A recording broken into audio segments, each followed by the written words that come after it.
Hi everyone, my name is Valentina Molina. Let's start our discussion with Realis. This theory sees international relation and as contacts stressful and for power. States are always trying to survive in an anarchist world, so they focus on military strength. Hi, I am Natalia. That's very different from liberalism, which I'll explain. Liberalism believes in cooperation and institutions. Security isn't only about weapons, it's about dialogue, democracy, and alliance like NITO. And I am Sebastian Mesa. I will talk about constructivism. This story focuses on how states perceive each other. It's not just about power or institutions, but about identities and shared meanings. Security depends on those ideas. Okay, hello, my name is Sebastián Cifuentes, and I'll present Marxism. From this view, international politics is based on inequality. Powerful countries often use the concept of security to protect their economy interests and dominate weaker nations. For example, during the Cold War, the US and the Soviet Union had nuclear weapons. Each side avoided attaching the other out of fear that mutual deterrence, a key realist idea. Peace comes from fear, not trust.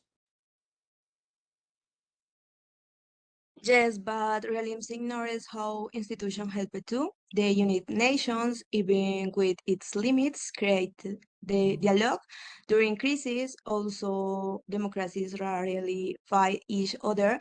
That's the democratic peace theory, part of liberal thinking.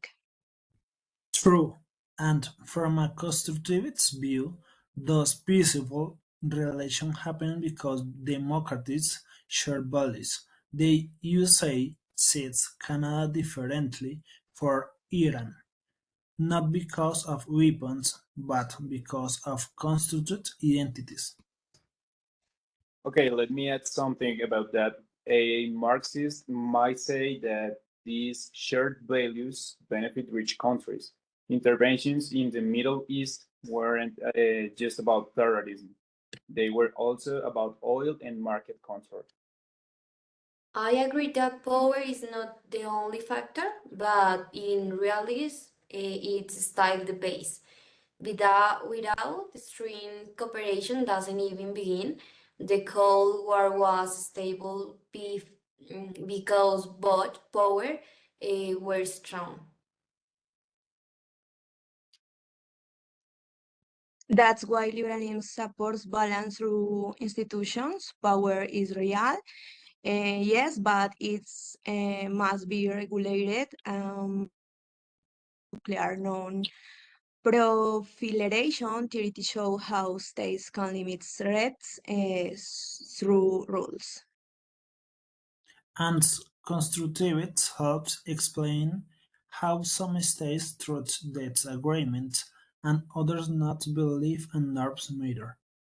Not just interests identify influence how states behave even with the same amount of power.